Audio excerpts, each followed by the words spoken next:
deuxième mille, c'est la suite euh, de premier mille. On peut dire même que c'est la même chose, hein, c'est une sorte de continuité. Euh, c'est effectivement un long poème qui se déroule. Il y a eu les 1000 premiers segments dans premier mille, et là, c'est les 1000 suivants. Le fait est que plus ça avance, plus cette entité, elle est en fait pesante, lourde.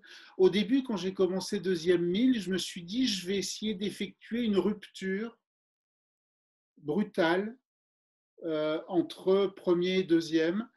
Je vais amorcer des changements, et je me suis rendu compte que ça ne marchait pas. Donc j'ai commencé par, et puis j'ai arrêté et j'ai effacé, parce que je me suis rendu compte que cette entité, elle pouvait pas évoluer brutalement. Elle a une force d'inertie, et donc elle évolue. Par contre, lentement. Par contre, j'ai entériné certaines choses au début de deuxième mille, c'est-à-dire qu'il y a un grand changement, enfin un grand changement, il n'est pas visible comme ça. Il y a un changement pour moi assez radical entre le premier et le deuxième mille, c'est qu'à partir du moment où on admet l'idée que c'est un seul poème, j'ai supprimé en fait au poème 1001, j'ai supprimé les capitales en début de vers. Et de la même façon, j'ai supprimé les points à la fin de chaque poème pour avoir vraiment cette idée de continuité. Voilà. Une chose qui est vraiment différente, c'est aussi que dans ce deuxième mille, euh, d'abord, il y a des périodes de doute beaucoup plus intenses. C'est-à-dire, j'ai mis 4 ans, je crois, à écrire premier mille, j'en ai mis 7 à écrire deuxième mille, avec des périodes d'arrêt complet, de doute, et puis des périodes même parfois un peu plus frénétiques. Euh, ce qui est très différent, en fait, la logique et la structure, le rythme est différent. Et en fait, dans ce deuxième mille, il y a beaucoup de séries. Il y a des séries plus ou moins longues, même assez longues, de plus en plus longues et de plus en plus nombreuses. Voilà. Et donc, ce qui donne une sorte d'ossature ou de structure interne un peu différente. Et qui donne aussi alors, ce qu'on pourrait appeler un recueil, mais en même temps, il n'y a pas le terme de poème ou de poésie qui viendrait désigner le genre du livre sur la page de présentation du livre. Hein. Il y a juste écrit deuxième mille, il n'y a pas écrit quoi que ce soit. Ça donne aussi, d'une certaine manière, et ça m'y a refait penser quand tu parlais de la force d'inertie presque de ce volume. Euh, c'est un organisme presque. C'est comme si quelque chose de vivant était aussi à l'œuvre, qui fait qu'on dépasse le seul ou le strict genre, disons, de la poésie. Comme si c'était une forme en soi, ce mille. Oui, alors j'aime bien l'idée que ça soit une entité organique. C'est organique parce que le verbe, pour moi, c'est avant tout quelque chose d'organique, Mm. et directement et intimement lié au corps et à la chair. On n'écrit pas avec sa tête, on écrit vraiment avec l'ensemble de son corps, on écrit avec son ventre, on écrit avec ses muscles, avec son sang. Et donc, voilà, la matière première de ce travail, c'est vraiment les mots, le verbe, et le verbe, c'est la chair. Mm. Voilà. Donc, c'est très organique.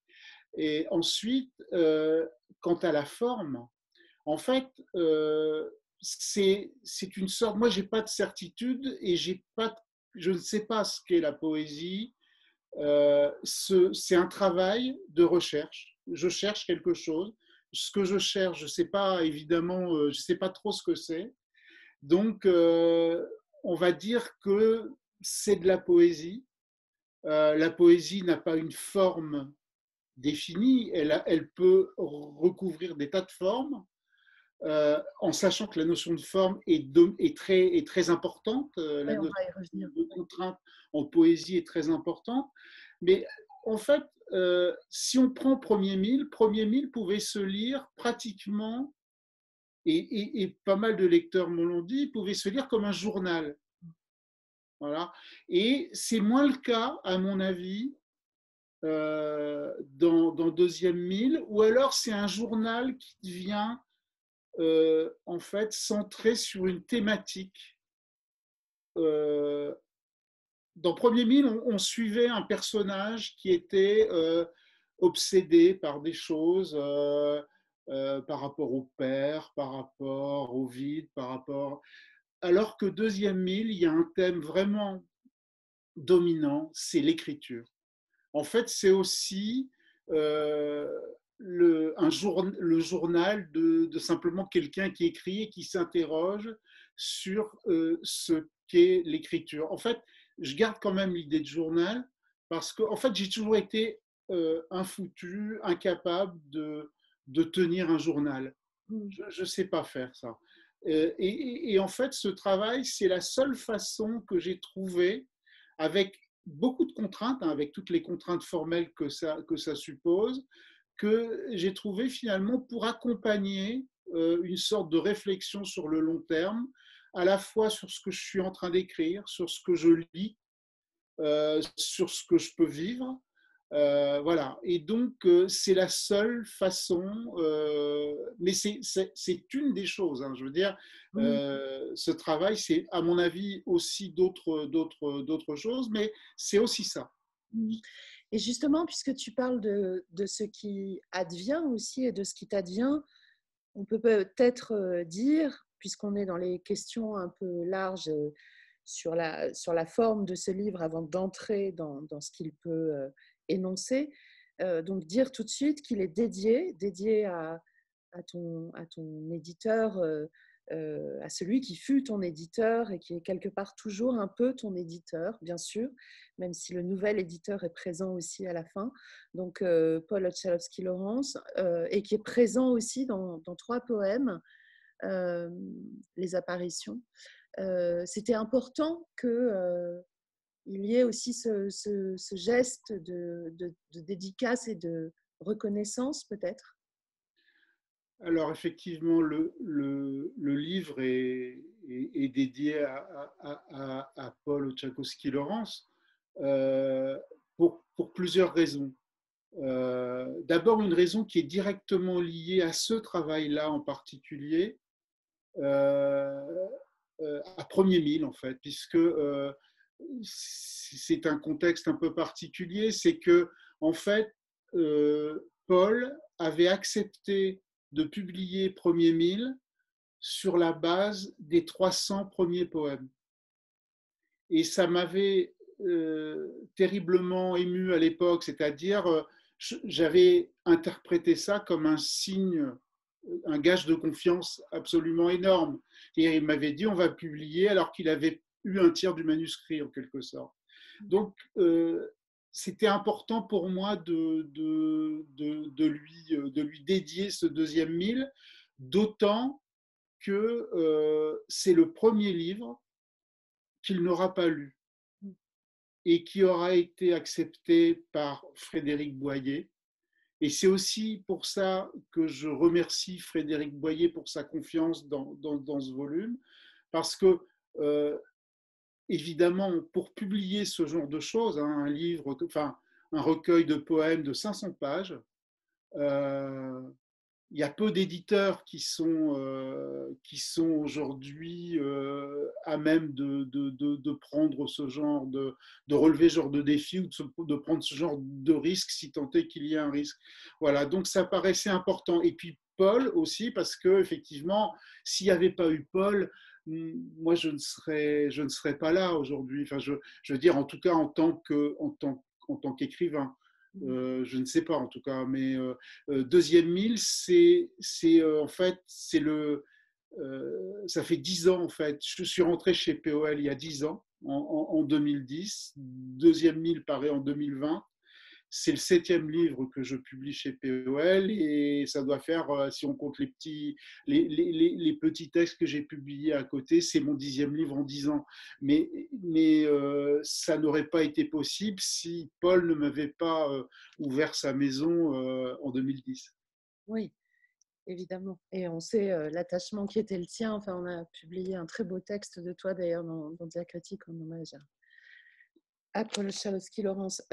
Alors, tout à l'heure, tu parlais du fait qu'il y a des ruptures. Alors, il y a celles que la vie impose et on vient de parler d'une de ces ruptures. Et puis, il y a aussi tous ces gestes de transmission dans le livre. Alors, le passage peut-être de Paul Czachowski-Lawrence à Frédéric Boyer en est une, pardon. Mais il y a aussi cette transmission ou cette rupture ou ce passage qui fait que peut-être l'écriture est moins liée à ce que tu écris et travailles par ailleurs, mais c'est assez présent au début, c'est-à-dire qu'on a des références à la malédiction de Barcelone, à tes premiers romans, mais plutôt au début du volume, comme s'il s'agissait effectivement dans ce seuil du volume de passer du premier au deuxième mille, comme si c'était là en temps à la fois évidemment que transition,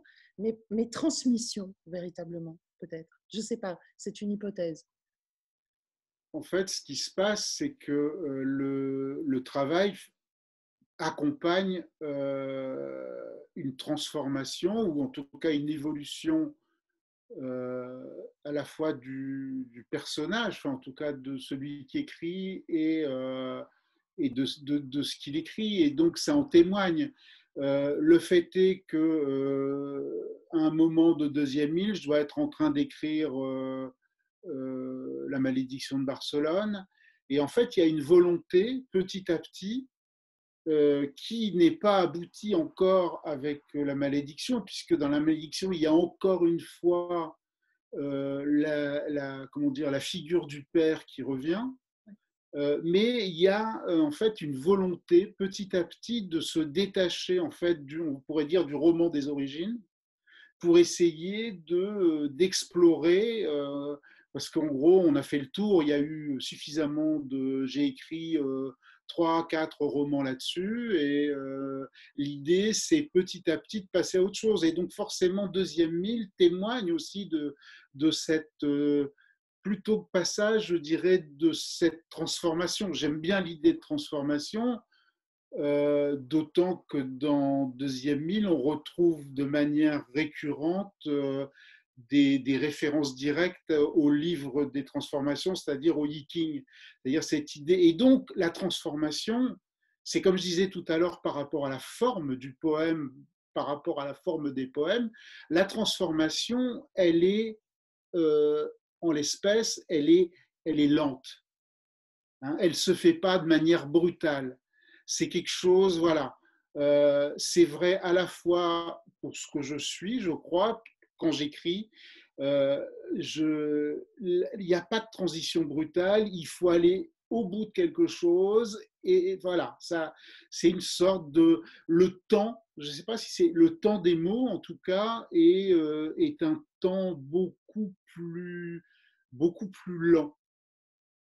Oui, mais c'est aussi pour ça que je parlais d'organisme tout à l'heure, c'est-à-dire j'ai un peu cette impression que c'est une matière qui à la fois se métamorphose sous la forme de strates, comme on pourrait parler de ce type de transformation pour un sol. Enfin, et puis, c'est la matière organique, enfin celle qui est la nôtre en tant qu'humain, euh, qui bouge, qui évolue, qui va vers une forme de maturité aussi, peut-être, euh, et qui fait entrer dans son histoire aussi toute une histoire de la poésie, parce qu'il il y a des inspirations très fortes dans ce livre de l'Antiquité. Alors, Homère, par exemple, pour en citer qu'un, à aujourd'hui, avec Roubaud, Jacotet, Dominique Kellen, il y a énormément d'auteurs qui sont là, mais aussi comme matière et presque comme chair, Mallarmé. À Mallarmé. Oui. Alors, il y a plein de choses à dire sur l'idée de matière et sur la matière des mots, avec des choses qui peuvent paraître paradoxales. Mhm. Quand tu dis matière des mots, la première chose à laquelle je pense, c'est quelqu'un à qui je ne fais pas référence dans Deuxième Mille, et pourtant c'est un de mes poètes préférés, c'est Christophe Tarkos. Oui. Euh, et ça permet peut-être d'expliquer cette matière que moi je pressens ou que je ressens. Christophe Tarkos, lui, parle de ce qu'il appelle la pâte mot. Hein. Donc une sorte de langage, de pâte dans laquelle on est un peu englué avec laquelle il faut apprendre à jouer pour essayer de s'en affranchir. C'est un Mhm. peu tout le travail qu'il a fait. Là, on est confronté, j'ai le sentiment, hein, quelque chose de différent. La matière des mots, j'ai souvent l'impression aussi qu'elle se confond ou qu'elle rejoint un peu la matière du vide. Mhm. Tu vois, Mhm. je fais beaucoup de parallèles, comme si j'étais rempli, comme si le fait d'être rempli de mots, ou plus exactement, puisque j'emploie toujours la métaphore de l'hexagramme du puits, Oui. c'est-à-dire un puits, c'est une sorte de puits sans fond. Je suis pas rempli par les mots, je suis traversé par des mots.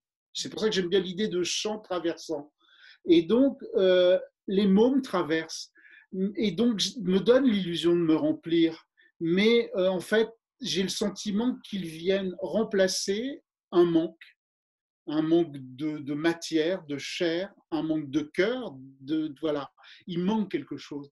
Et donc les mots, mais de manière assez, à mon avis, difficile, enfin en tout cas presque impossible, essaient de pallier ce manque et me traverse. Voilà. Donc c'est cette matière-là. De la même façon, en fait, c'est un peu comme la musique, c'est-à-dire quand j'écoute de la musique, il y a pas mal de poèmes là-dessus, notamment, c'est une période où j'écoutais beaucoup Chopin. Chopin, quand je l'écoute, ça me soulève la peau, tu vois, ça me soulève la peau, ça me provoque des sortes de frissons.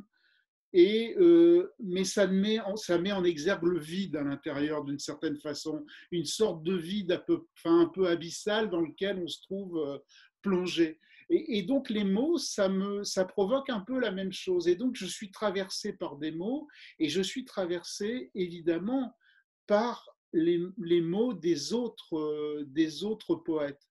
Parce que on peut pas écrire on peut pas écrire hors sol, si tu veux. Quand on écrit, on est forcément accompagné par d'autres qui nous ont précédés. Tu citais Homère, mais ça peut être aussi des vivants, tu vois, ça peut être effectivement Dominique Kellen, ça peut être des poètes américains, ça peut être Rachel Bloch-Duplessis notamment, dont le travail qui n'est pas très connu encore aujourd'hui en France, qui a fait un travail absolument extraordinaire, qui s'appelle, en français, je crois que c'est Brouillon, qui était paru chez Corti. Euh, et donc, voilà, enfin, je trouve moins intéressant, puisque l'idée, c'est aussi de s'interroger sur l'écriture, c'est de convoquer à chaque fois euh, des, la langue, les mots d'autres pour essayer d'avancer et d'essayer de comprendre ce qui va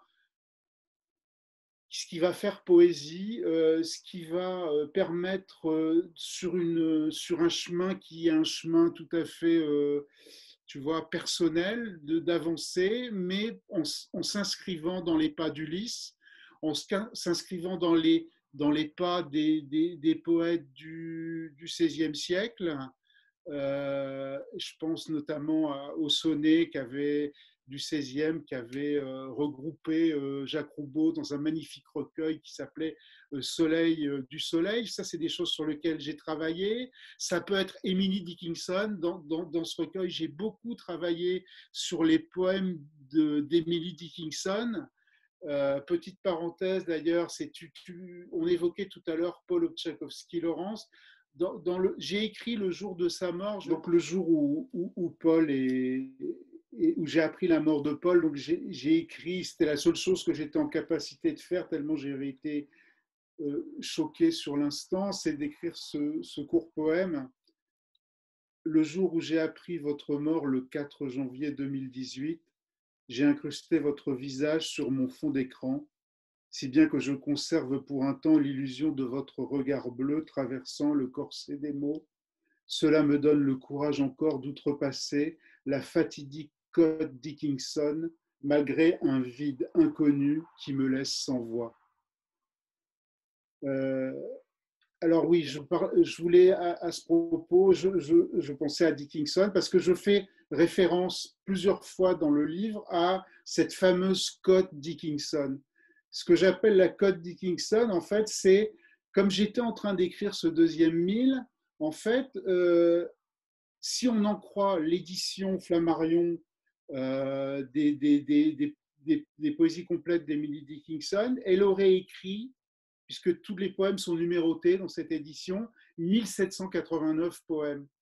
Donc en fait, à un moment, quand j'étais vers les 1500, 1600 et que je travaillais beaucoup à partir de son travail, j'avais cette sorte de cote là, me disant il faut que je dépasse les 1789. Alors, je vais revenir un tout petit peu en arrière, mais par rapport à ce que tu disais tout à l'heure, du fait qu'il y a une avancée personnelle et qu'il y a une avancée qui passe aussi par les mots des autres, il y a ces deux épigraphes au volume.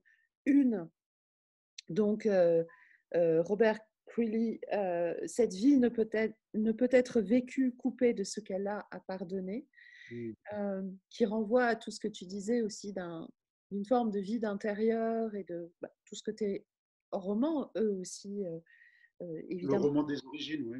voilà, déploient.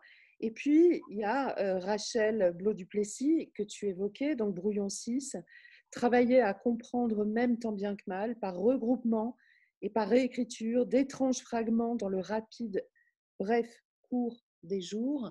Donc, avec cette idée aussi de ce que la poésie, parce qu'elle est corsée, et il y a ce terme qui est employé dans le poème que tu viens de lire et qu'on retrouve dans nombre de textes. Dès le 1001, tu tournes dans ton corset. Tu parles aussi de la coque du poème plusieurs fois. Oui. Donc, cette structure qui donne une forme de cadre et qui permet de regrouper, de réécrire, donc des fragments, etc. C'est-à-dire qu'il y a comme une forme d'énoncer de ce qu'est une vie dans ces épigraphes et de ce qu'est aussi la structure d'un recueil poétique. Est-ce que tu serais d'accord avec ça comme tu parlais d'objectifs que tu te donnais, c'est un peu comme l'énoncé ici d'une poétique ou d'une manière d'écrire qui est une manière de vivre, mais l'un est sans doute inséparable de l'autre.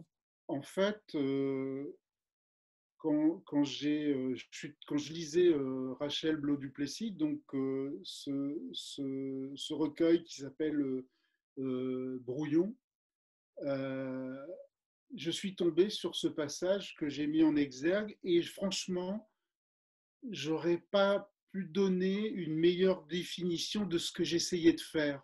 Ouais. Hein, je vais la relire, cette citation. Travailler à comprendre, même tant bien que mal, par regroupement et par réécriture d'étranges fragments dans le rapide, bref, cours des jours. Voilà, c'est exactement ça. C'est-à-dire que c'est un travail qui se fait de manière fragmentée, fragmentaire, voilà. Et puis, on essaie de fixer quelque chose. Le temps est important, le rapide, bref, cours des jours. On sait bien qu'on est en train de vivre, on vit une époque où on est projeté sans arrêt vers l'avant. Il faut aller toujours plus vite, toujours plus vite. Et le temps du poème, le temps de l'écriture, c'est pas celui-là. C'est pas celui-là. Et on vient comme ça briser, fragmenter le temps en essayant de s'inscrire petit bout par petit bout dans une durée, avec l'idée de réécrire, bien sûr, parce que écrire, c'est toujours falsifier le réel, c'est toujours le réécrire, c'est toujours lui donner une forme. En tout cas, moi, je suis persuadé que l'existence, la vie n'a pas de forme. C'est une sorte de brouillon, comme dirait Rachel Blau-Duplessis. Tu vois, et donc l'écriture, c'est dans la vie, ça permet de donner une forme.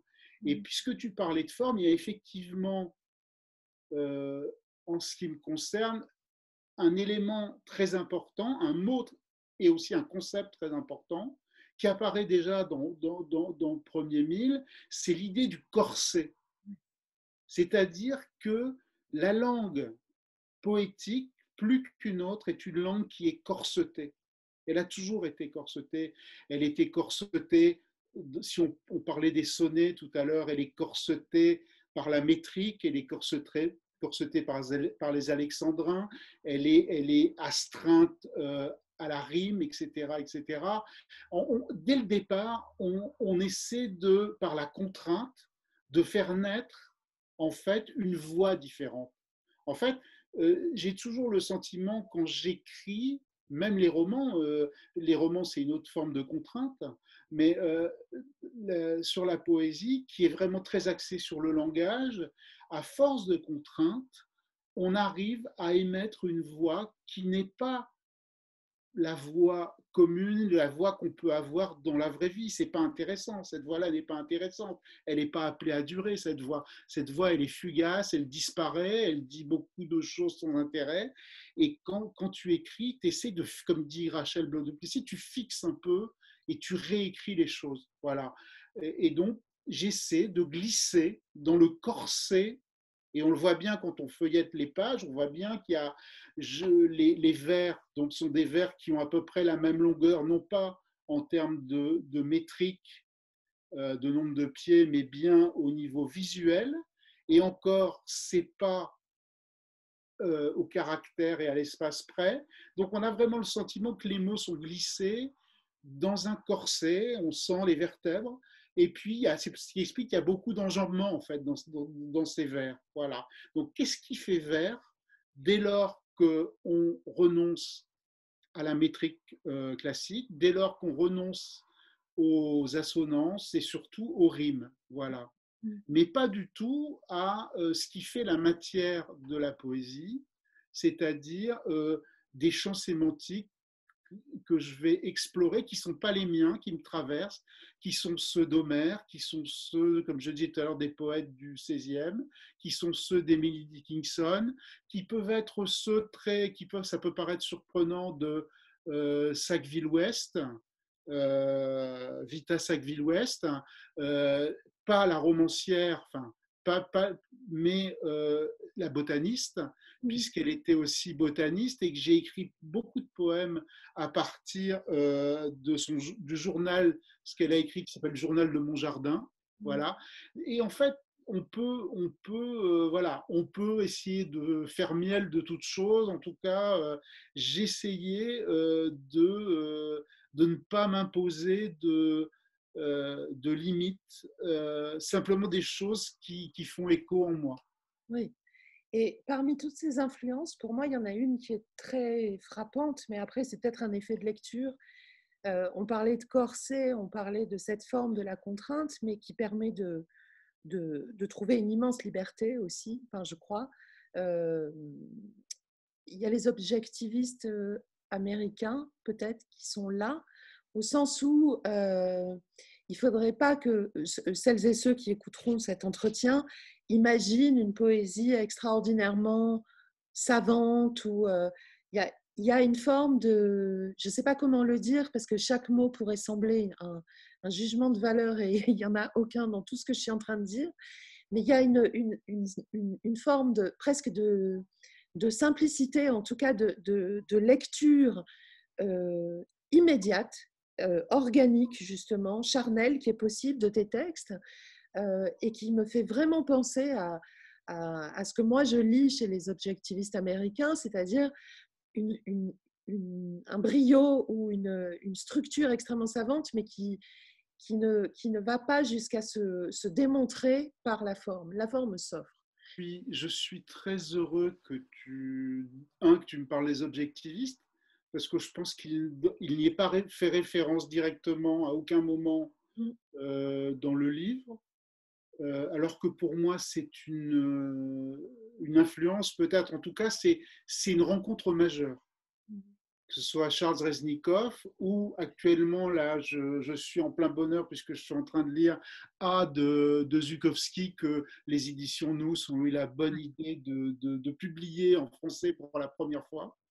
Alors, dans ce que tu dis, ce qui me fait plaisir vraiment, c'est que tu dis qu'il y a quelque chose de très simple, c'est-à-dire c'est une poésie, enfin mon travail, c'est quelque chose qui peut se lire de manière assez simple. Et ça, si c'est vrai, j'en suis très heureux. Je pense que j'utilise en règle générale des mots simples, Mm.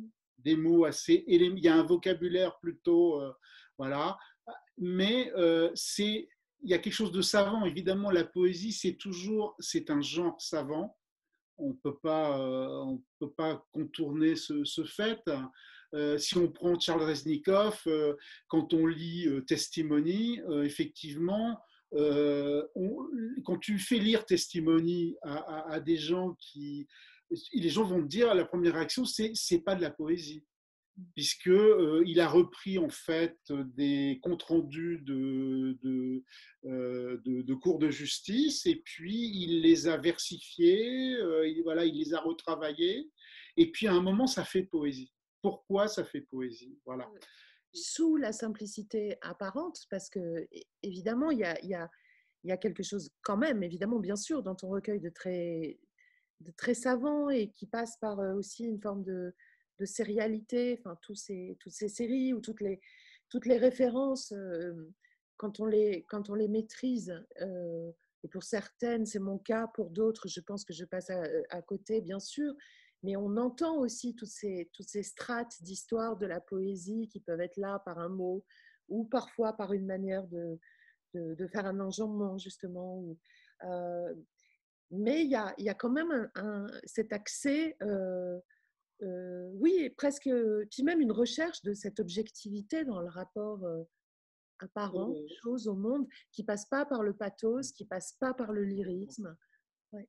Alors, je suis pas sûr quand je travaille d'avoir une recherche, en tout cas d'objectivité, au sens où on l'entendait les objectivistes, c'est-à-dire en gros, pour simplifier, c'est le refus de la métaphore. Ouais. Et puis d'ailleurs, quand on lit les objectivistes, celui qui a vraiment rempli ce contrat-là, c'est Reznikov, que ce soit à travers Testimony ou à travers Holocauste, par exemple, où là, il y a quelque chose, une approche très frontale de la réalité. Mais dès lors qu'on va lire George Open ou qu'on va lire Zhukovsky, on se rend compte que déjà, on est assez loin de l'objectivisme tel qu'on pouvait l'imaginer.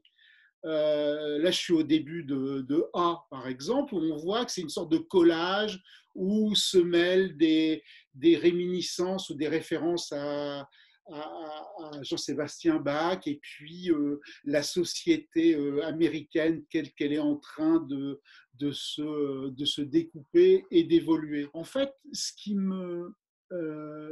m'anime quand j'écris, c'est plutôt non pas d'être objectif, mais plutôt d'arriver à une forme de transparence, à une forme pas de légèreté, mais oui, voilà, qui rejoint un peu cette idée de vide intérieur. Tout à l'heure, on évoquait la phrase de Rachel Blau-Duplessis, et en fait, j'ai repris un des poèmes en quatrième de couve de deuxième mille qui décrit assez bien ça, et qui est aussi une référence plus ou moins cachée à Christophe Sarkos, où je vais la lire, je dis au flot des mots à la patte, ça c'est Tarkos, tu opposes le flux des poèmes, leur transparence, simplicité vide de la pensée et de la forme. Voilà, c'est ça que je cherche quand j'écris, c'est quelque chose de simple, de presque vide au niveau de la pensée et au niveau de la forme, pâleur de la colère, répétition, parce qu'il y a un côté réitératif, tout cela comme inscrit là en creux, toujours cette idée de creux, presque noyé dans le bref cours des jours. Et le bref cours des jours nous renvoie évidemment à la citation de Rachel Blau-Duplessis. Voilà. Donc l'idée, c'est plutôt d'arriver à une forme de légèreté. Et donc, ce qui fait que ça doit donner, j'espère en tout cas, euh, quelque chose. Les poèmes peuvent apparaître simples, peut-être simplistes par moments. Quand on les lit comme ça, et si on passe sur le fait qu'il y a des vers et des ça se lit presque comme de la prose par moment, voilà. Mais je pense que ça, comment dire, ça me ressemble. Je pense que tout simplement, ça cherche pas à être ceci ou cela. Ça ressemble vraiment à ce que je suis.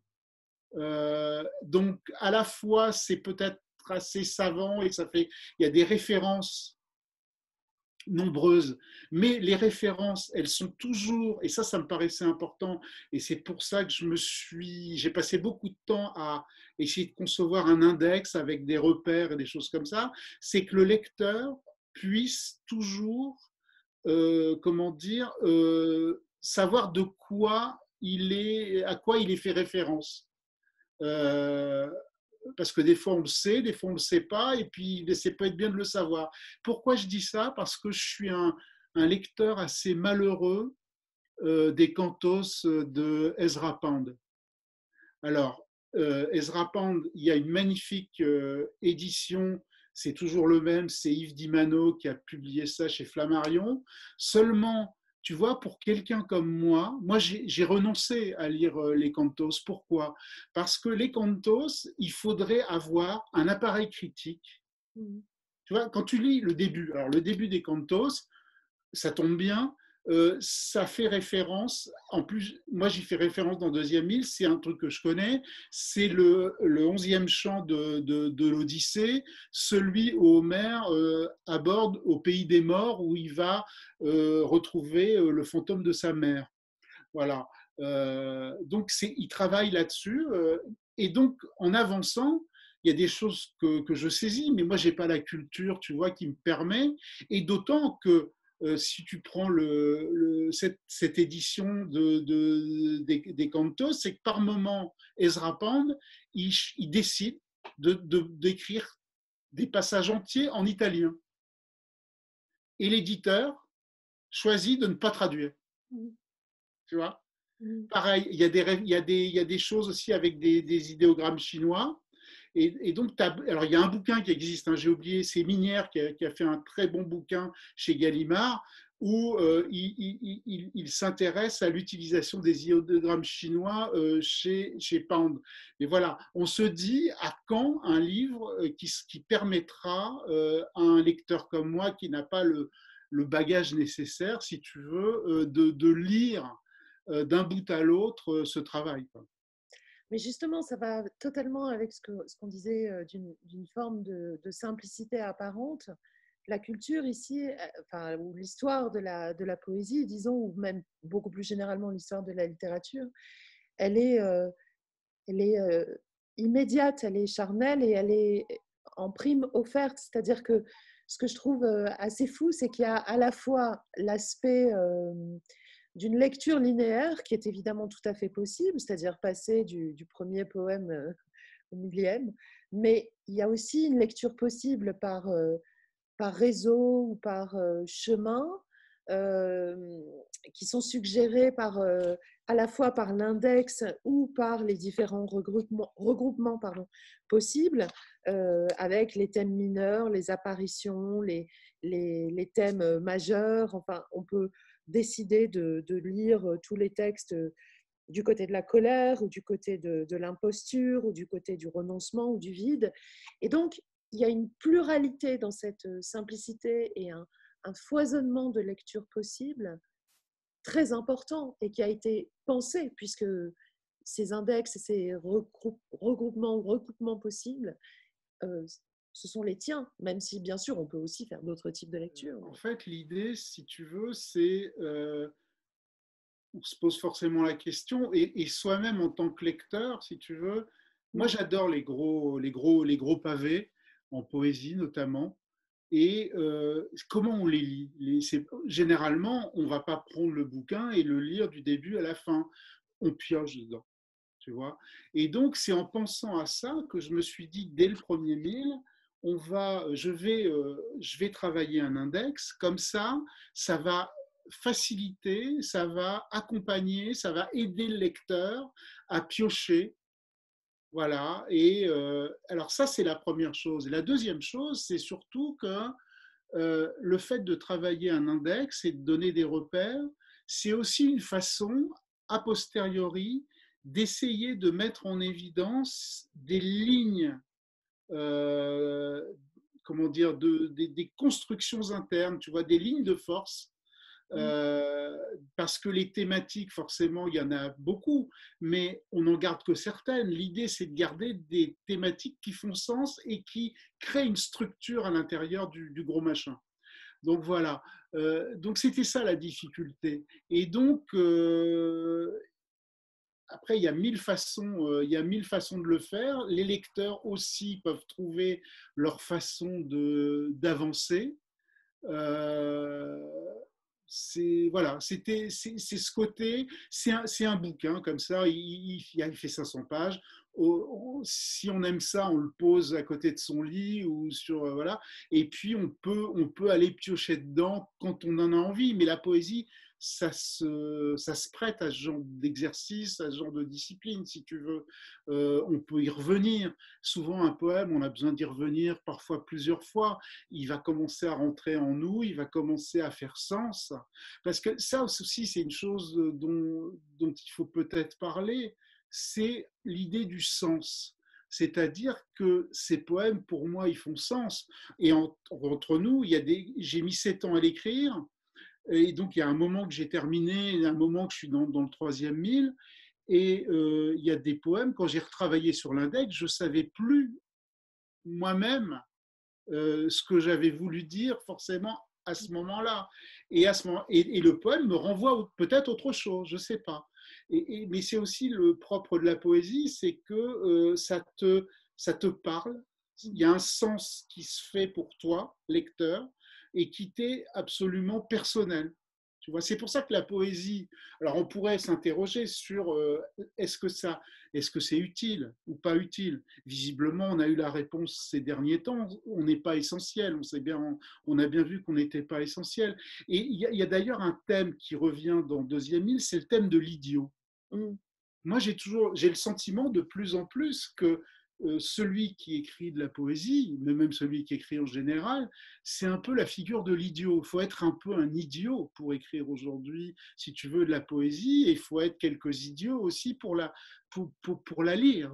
Tu vois, on échappe à la marchandise, on échappe au commerce, mais la question qu'on peut poser, c'est est-ce qu'on peut imaginer une société, une culte, enfin, tu vois, Mm. sans poésie. Je ne sais pas, tu vois. Sans dire, est-ce que cette époque marquera la fin de, je ne sais pas. J'espère que non. Mm. Tu vois, on découvre toujours les poètes quand ils sont morts en général. Faut attendre d'être mort pour commencer à.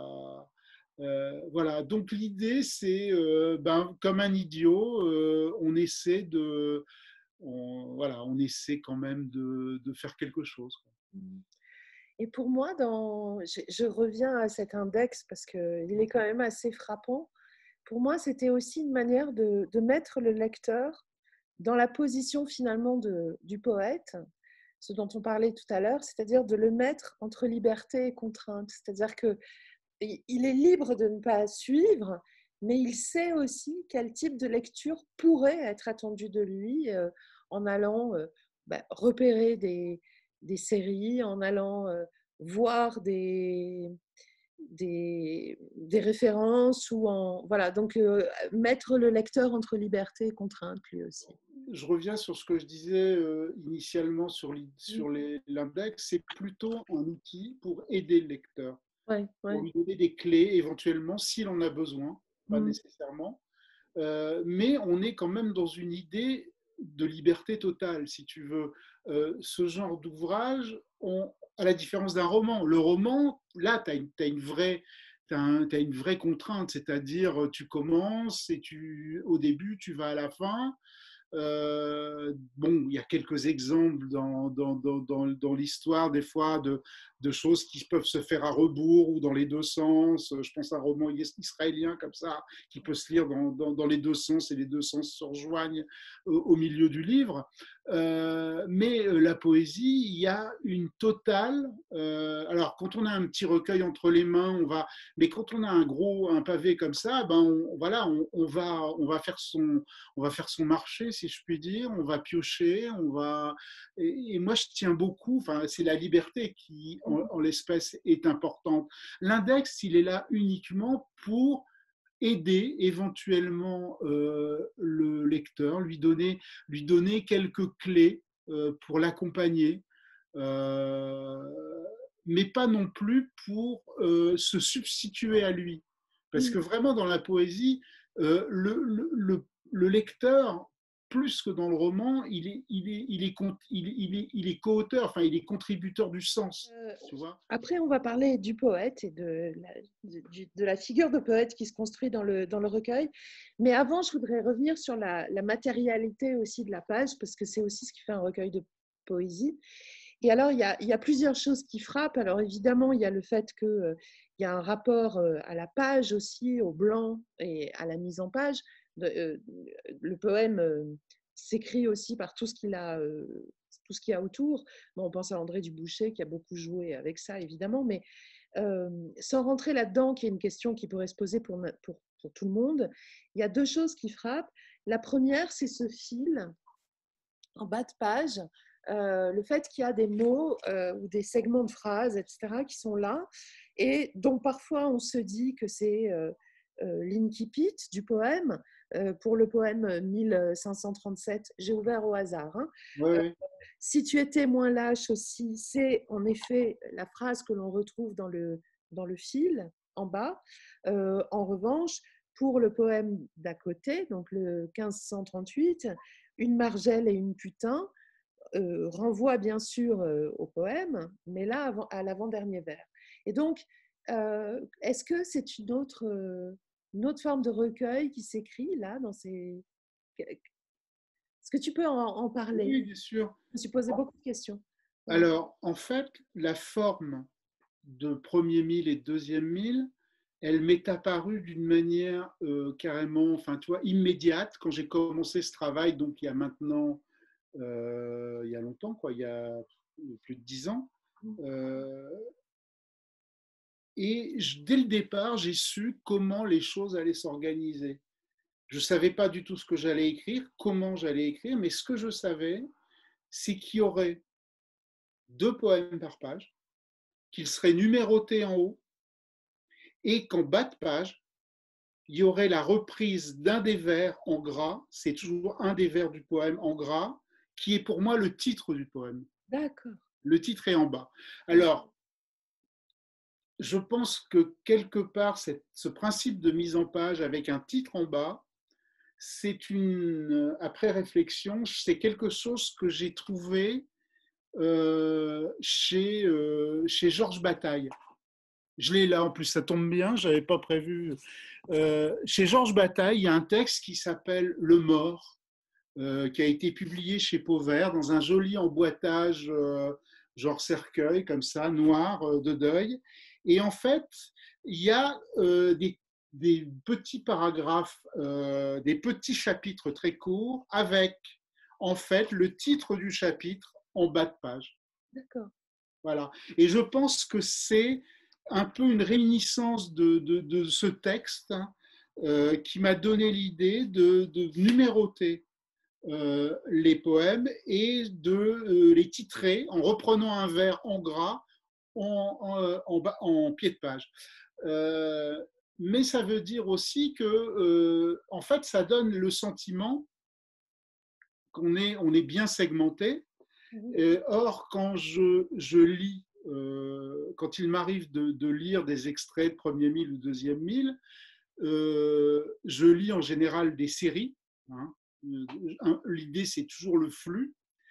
Et donc, évidemment, je lis la continuité. Donc, la continuité, aujourd'hui, elle est d'autant plus flagrante qu'il n'y a plus de capital en début de vers et plus de points en fin de segments de poèmes.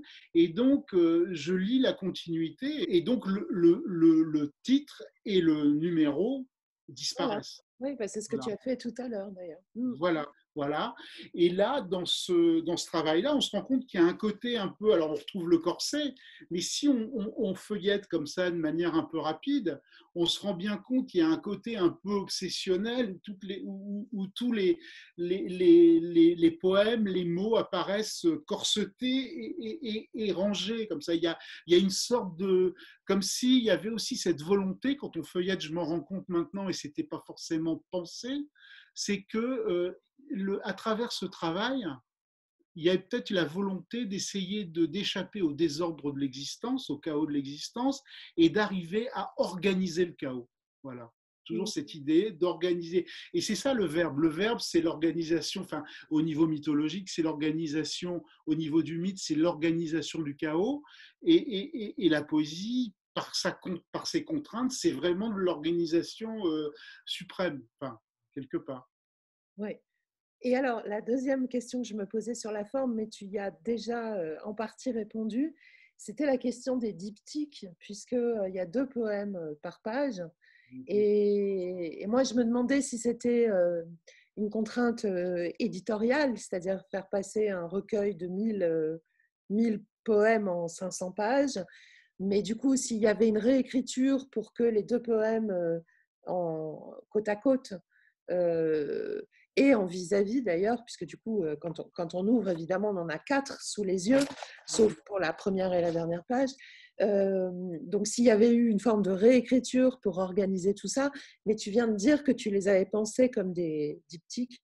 Donc, Oui, alors c'est ouais, vrai, mais il ne faut pas me demander pourquoi. Je sais foutre rien en fait.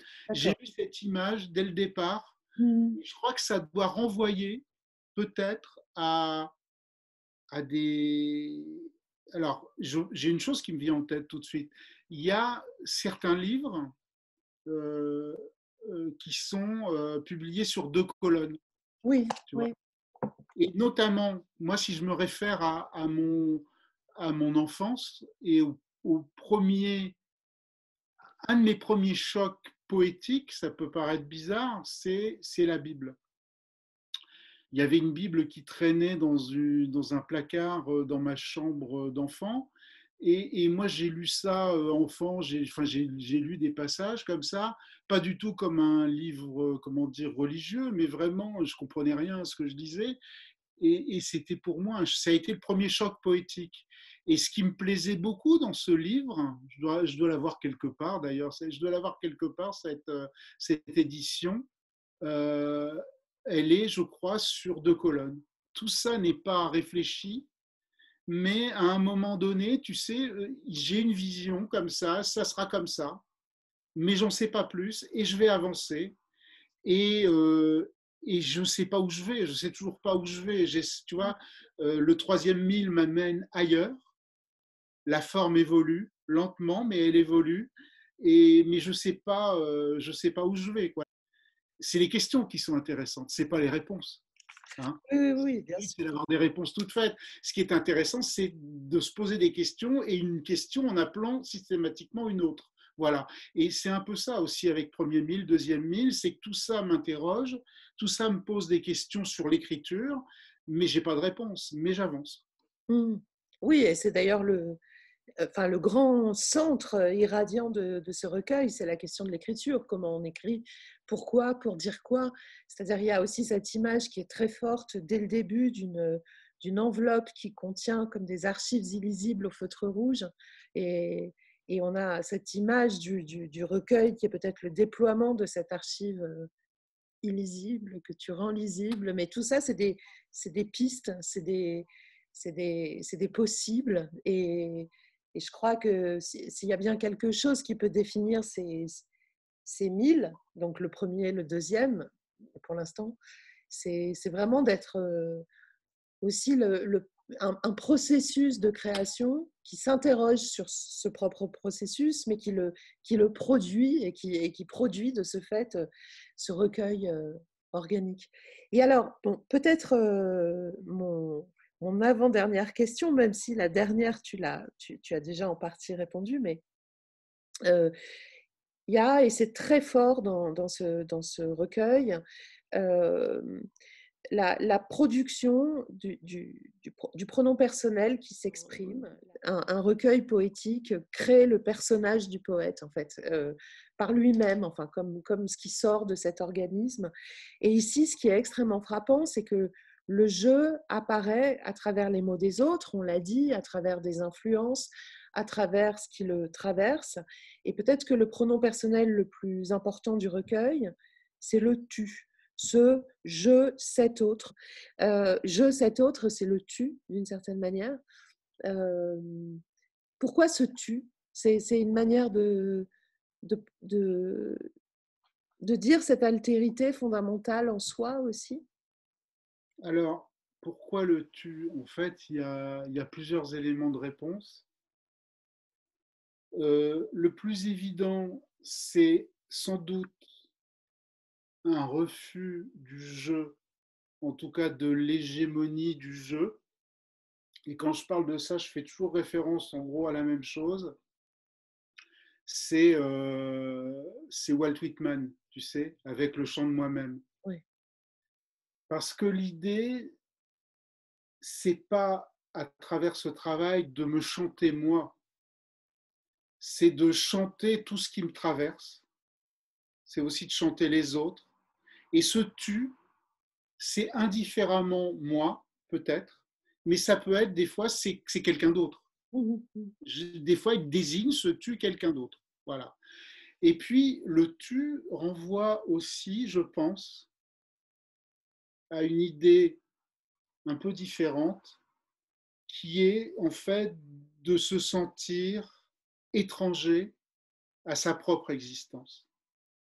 Là, je suis en train de terminer un nouveau roman et qui est axé vraiment sur cette idée-là, sur cette idée de quelqu'un qui, est, qui échappe, enfin, à qui sa propre existence échappe. Euh, voilà, avec une idée qui est un peu l'idée de la nue propriété. C'est comme si, tu vois, je suis le nu propriétaire de mon existence, je n'en ai pas l'usufruit. Et donc, ça rejoint l'idée de vide, etc., etc. Donc, voilà pourquoi il y a ce tu qui traverse le travail. En plus, c'est une façon, je pense, peut-être une porte ouverte qui permet au lecteur, c'est une autre façon de tirer le lecteur par la manche et de lui permettre de mieux s'approprier les mots et de se glisser lui-même dans le corset du poème et de s'approprier les mots. Peut-être, hein, c'est peut-être aussi ça. C'est lui qui parle aussi, tu vois. Oui. Et puis l'idée du jeu hégémonique, oui, m'emmerde un peu quand même. Peut-être après tu vas nous lire des Oui, textes, mais donc la question, la dernière que j'avais prévue, mais qui était en quelque sorte appelée par un vers du premier poème, donc poème 1001, Tu ne oui. peux pas t'arrêter. Et évidemment, c'est un deuxième 1000 et pas un second 1000. Donc, est-ce qu'on peut imaginer, tu parlais d'un troisième 1000 qui est en gestation ou en écriture, est-ce qu'on peut imaginer donc que ces 1000 vont t'accompagner comme ça jusqu'au bout, en fait, comme une forme de les travaux et les jours ou de journal laboratoire, de, de, de, une manière de consigner aussi le rythme de ces jours. On en parlait avec la citation en exergue, mais voilà, pour toi, c'est une forme qui va t'accompagner.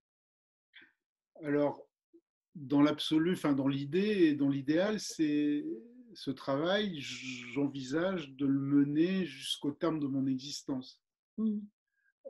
Donc, je me souhaite, disons, dans un premier temps, un troisième mille, hein, en sachant que, si tu veux, j'ai mis 7 ans à écrire à peu près deuxième mille, mais je ne sais pas combien de temps je vais mettre à écrire troisième mille. Aujourd'hui, j'en suis au quart, à peu près, et je vois bien que dans la façon de travailler, elle est différente, tu vois, parce que c'est de plus en plus lourd, Mmh. et il y a de plus en plus de doutes. Ouais. Et de plus en plus la volonté de ne pas me répéter, de refaire, mais d'avancer, mais comment avancer. Et donc j'ai des périodes des mois entiers où je n'écris pas. Enfin, en tout cas, je n'écris pas, je n'avance pas dans ce troisième mille. Mmh. Donc voilà, j'avance maintenant par à coup. Pour te donner une idée, là, lors du premier confinement, j'ai écrit 100 poèmes. J'ai écrit Ah 100 oui. poèmes, une série sur des photos, ce que j'avais jamais fait. Là, je travaille souvent à partir de textes. On parlait d'Emily Dickinson, on parlait du Viking, on parlait de Stakeville West. Mais là, j'ai travaillé autrement. J'ai travaillé à partir de photos qu'on ne verra pas. Voilà. Sur un territoire qui est le territoire de mes origines, Ouais. voilà, qui est un territoire qui est en train de partir faire des friches industrielles. Je me dis, je vais essayer de mener à bien ce travail. Ça m'accompagne, c'est une sorte de journal, plutôt une sorte de laboratoire. Le mot que tu as employé de laboratoire me paraît juste. Ça me permet à la fois de réfléchir sur ce que je suis en train de faire, sur ce que je suis en train de vivre, sur comment les choses évoluent. Ça me permet de fixer les choses parce que je n'ai pas trouvé d'autre façon d'écrire un journal, sans doute.